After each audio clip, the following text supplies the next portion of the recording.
Hello, people. Welcome back to the Blackout Show. This is SG, Spiritual Goddess.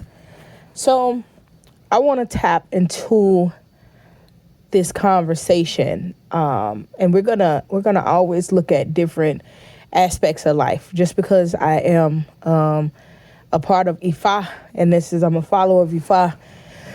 This is my concept of living. I still pay attention to other religious and spiritual setups around me, right? I feel like you can learn a little bit from everything and everyone, child, man, or elder in this life, and definitely in spirituality, right? And so, in the American culture, poly and any form of poly, and I say poly because there's so many different forms of poly, but poly is frowned upon by most because of the way of your upbringing, right? Your upbringing tells you that one man should be with one woman and that is it. Your upbringing also tells you that you should go to school and then go to college and get into debt and work your whole life paying debt off that you have created to continue to make the country that you reside in rich, which is also a form of slave trade. It's a lot of things that were told to us, and we yet don't want to sit back and unravel, but we are waking up, right? So, any form of poly is frowned upon because of the selfishness of another and because of the heart of a woman, right? And so the woman, in the woman's heart, she's set to believe this is hers, this is no one else's, I don't want to share, and that's just that, right? And so I bring to you, me being someone that I am not against poly. That's not how I view life, relationships, and love. I'm very big on free will and independence and not controlling a person's narrative. Just so happened that I'm not in a poly, right? But, if I was, depending on the circumstances.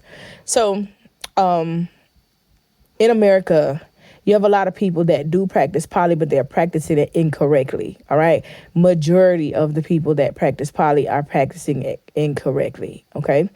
And so one of the people that I love listening to is FARRAKHAN. I love listening to FARRAKHAN. Of course, if you know, they pulled him off of social media because he had the will and the power to influence, right? Being a leader of Islam, and being that Islam and Christianity, their battle goes back way, way, way back, to the beginning of time. So if I would say, honestly, if there was anyone, if I had to choose between Christianity and Islam, it would be Islam all day.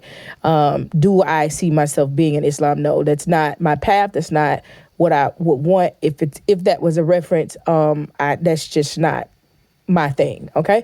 But salute to those that are a part of Islam. No hate. I want you to listen to this clip from the great Minister Louis Farrakhan, and he's going to break down poly to you in the Islam culture, right? And after this, I'll be back, but I'm gonna play this clip for you, and then tell me what you think. But I'm gonna tell you that you will hear openness about multiple wives and goddesses having multiple husbands, even in every culture but Christianity. Ask yourself why, right? And at this time, I'd like to ask if there's any of you who have a question that you'd like to ask. I'd be very happy to try and answer your question for you. And I pray that Allah will bless me to be able to answer your question. And if I'm not, then I'll just go and study hard. And if someone with us today does not have the answer, we'll go get the answer and bring it back to you. So anyone who would like to ask a question, don't feel bad. This is a time to do it. Okay? How many would like to ask a question? 1, 2, 3, 4, 5, 6. Okay. May I start first with you? Excuse me for pointing, sister. Yes, ma'am. polygamy? Yes, ma'am.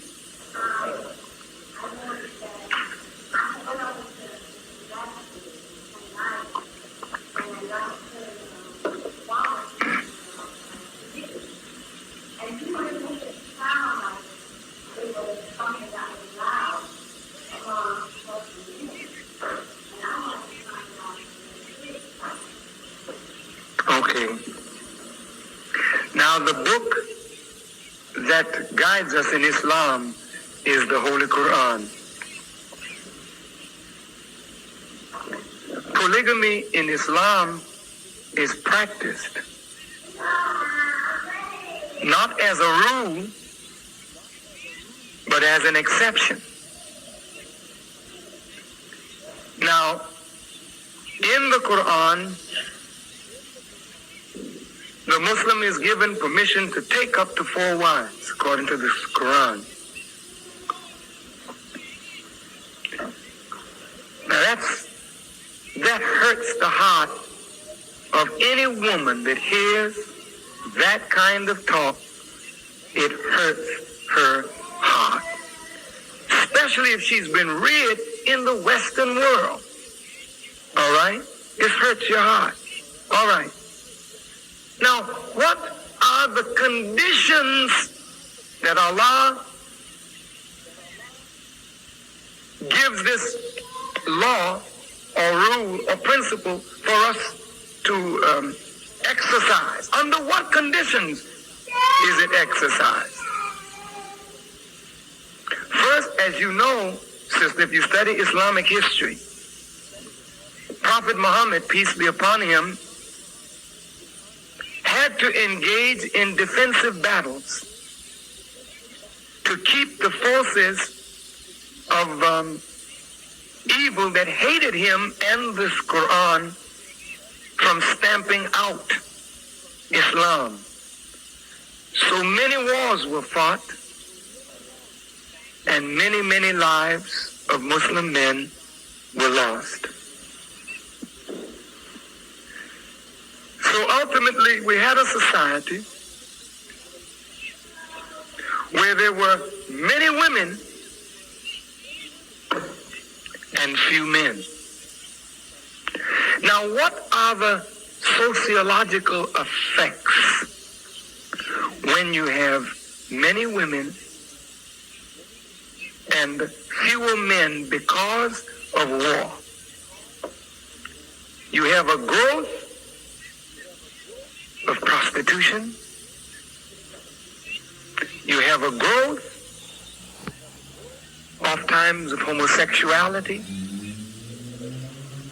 And you have a society in which women are played off against other women for the favor of the few men that is left. And many of you are victims of this right now. Men victimize you because you know that men are at a premium, and there is an abundance of females looking for male companionship. So men play games with your emotion. Go to one woman, use her. Go to another woman, use her. Pretty soon, women get the feeling of hatred for men and then turn inward on themselves and become that which nature nor God desired them to be.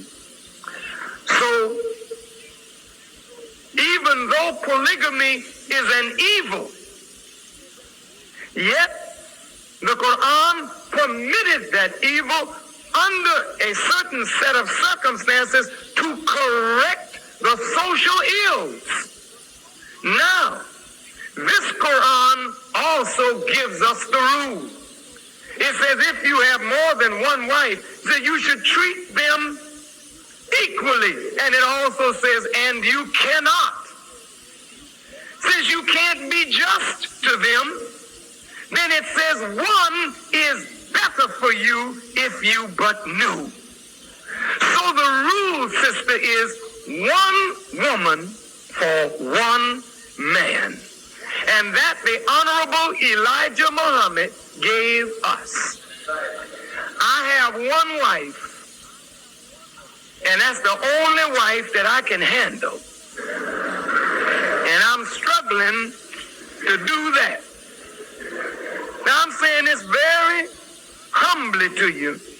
I see a lot of people using Islam to shield their dirty religion behind what is written in the Holy Quran. It is wrong, brothers, to take 4 women because the Quran says it, being oblivious to all the circumstances of it, and then just take up 4 women, tell them you are my wives, just so you can have a lightweight harem of sexual deviation and orgies and whatnot. Because you sure enough ain't got no money to take care of your raggedy self, much less 4 women.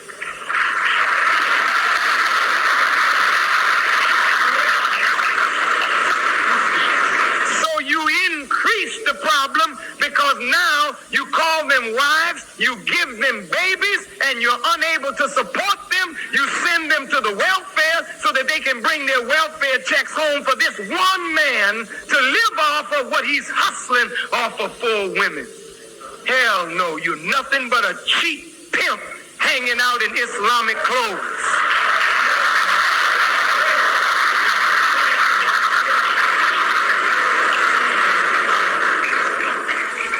Whenever God directs that, that's when that will happen.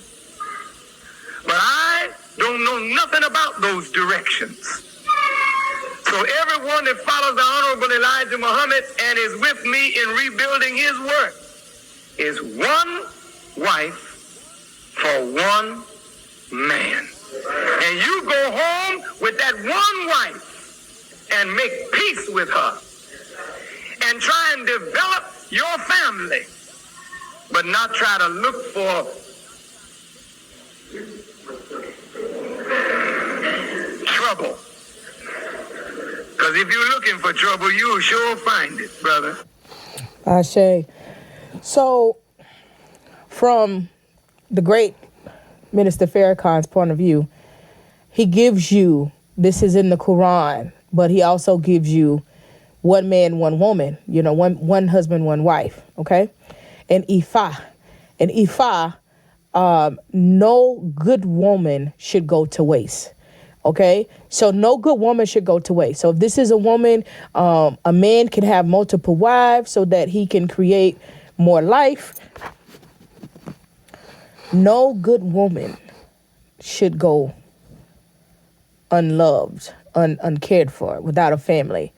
So an Ifa, right, a husband, a leader, a provider, he can have more than one wife.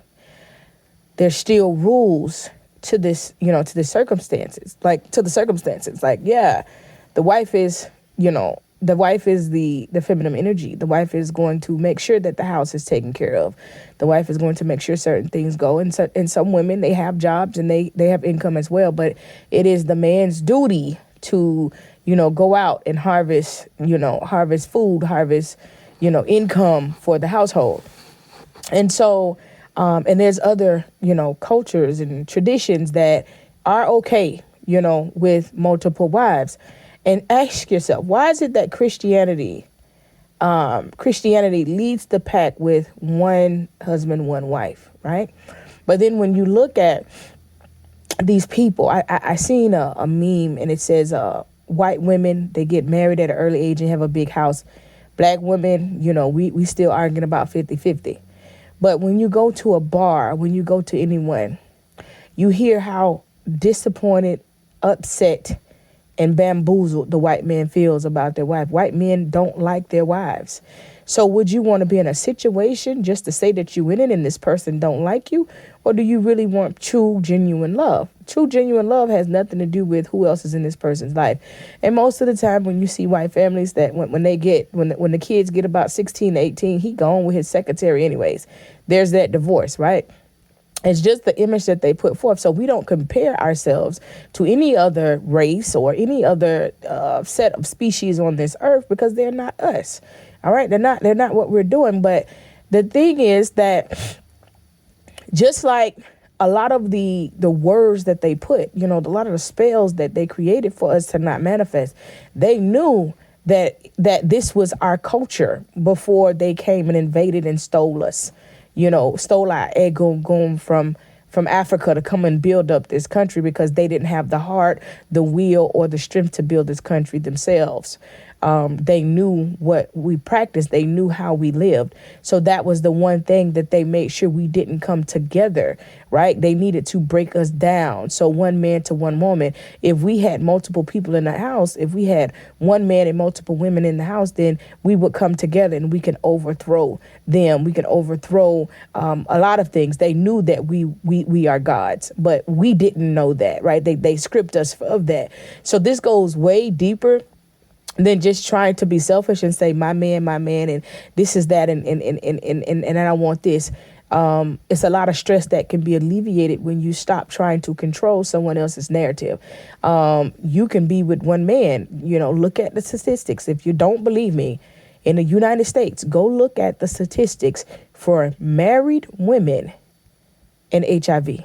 These are married women to one man, that they feel that this is their one man, this is their person, nothing else. Married women to HIV. The rate is extremely high, because these married women that demand this person be with them, you're forcing this man to lie to you. And now he's outside, he's sleeping with women, he's sleeping with men, he's doing whatever he's doing. But the rate for married women with HIV is extremely crazy. It's high. It's extremely high. So we have to learn to stop forcing someone or forcing our will on someone, and allow someone to come to us and be honest, to be real and be open, to let us know what they want. And either we're going to compromise or we're going to leave it right there. That's a whole message and a whole word. And until we get there, you're going to be miserable. You're going to be, I don't play that. You're going to be single as hell, and you're going to be the laugh and stop, because everything going to be going on that you don't know. Try to create a friendship. Build a bond and build a solid companionship, so that your person can talk to you about what's happening. They can talk to you about what's going on. So when you create these situations and they're like, oh, well, I don't want poly, but then they stepping outside and they doing what they got to do. It's all about free will. But you got to ask yourself, why is it that these American women are so lost when it comes to building, creating, and establishing something? In the United States, man, the number for women to men is ridiculous. And yet it's going to stay that way, because nobody is stepping outside of the box saying, wait a minute, something isn't right here. Ashe.